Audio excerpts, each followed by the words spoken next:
امام کے قتل کے بعد اس یزید پلید کے اس کی سیاہ کاریاں، کالے کرتوت ذرا سنیں۔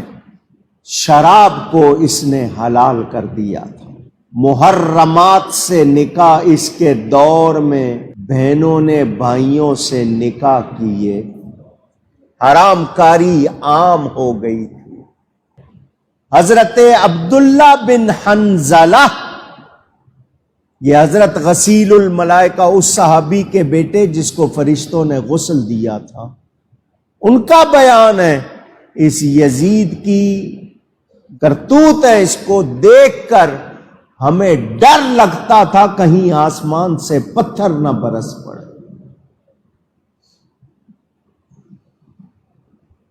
جن لوگوں نے بیعت کی بھی تھی اس کی، انہوں نے بھی سب نے بیعت توڑ دی۔ سنیں، پہلے سال تو اس نے کیا نواسہ رسول کو قتل، اب کیا کر رہا ہے یہ؟ 20,000 کا لشکر دے کر مسلم بن عقبہ کو اس نے بھیجا مدینہ، کیونکہ اس کو پتا چل گیا تھا کہ لوگ اب اس کے خلاف ہو گئے، بیعتیں توڑ دی ہیں۔ اس نے مدینہ پر چڑھائی کے لیے لشکر بھیجا، اور میرے نبی کا فرمان ہے جو مدینے والوں کو ڈرائے گا قیامت کے دن اس کو آگ میں گھلا دیا جائے گا۔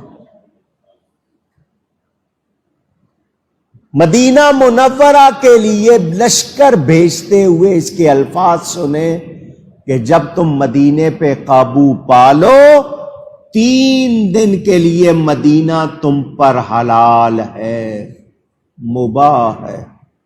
یہ لشکر پہنچا، اس لشکر نے اپنے گھوڑے مسجد نبوی کے اندر باندھے، ان جانوروں نے لید پیشاب کیا۔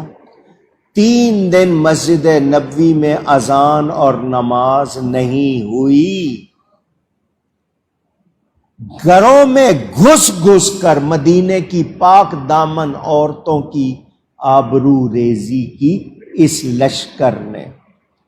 1700 صحابہ، مہاجرین، انصار، 700 قرآن یاد کرنے والے جن کو آپ حافظ کہتے ہیں، چھوٹے بڑے مرد و عورت، 10,000 افراد اس لشکر نے قتل کیے مدینہ۔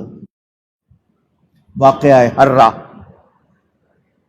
حضرت ابو سعید خدری صحابی اس وقت بہت بوڑھے تھے، ان کی داڑھی نوچی،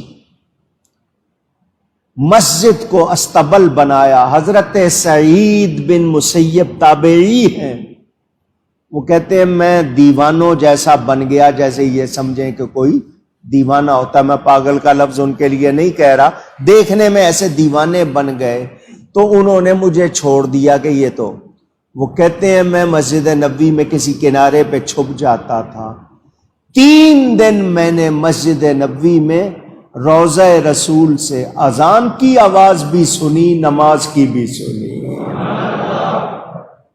کیونکہ باہر مسجد میں تو نہیں ہو رہی تھی، لیکن قبر رسول سے اذان کی آواز بھی آتی تھی، نماز کی آواز بھی آتی تھی۔ اگلا حکم یزید کا، عبداللہ بن زبیر مکہ میں تھے، وہاں یزید کے خلاف لوگ بہت زیادہ مشتعل، اس نے مکہ پر حملہ کرایا، 64 دنوں تک، 2 مہینے سے زیادہ اس کے لشکر نے مکہ کا محاصرہ رکھا۔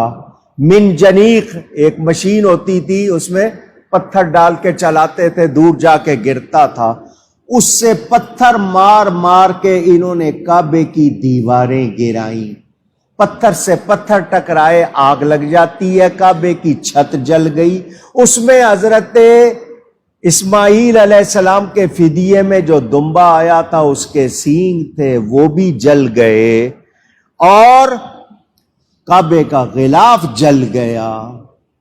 یہ واقعہ ربیع الاول 64 ہجری کے شروع میں ہوا، اسی کے 2-1 دن آگے پیچھے یہ یزید ایک بڑی موذی بیماری میں مبتلا ہو کے مر گیا۔ 3.5 برس اس شخص نے حکومت کی، 38 یا 39 برس کی عمر میں یہ مر گیا، 40 سال کا بھی نہیں ہو سکا، یہ فنا فی النار ہو گیا۔ یزید پلید ساری عمر کے لیے دنیا بھر کی طرف سے اس پر کیا ہو رہی ہے؟ ملامت ہو رہی ہے۔ مگر سنو، یزید تھا، یزید امام ہے۔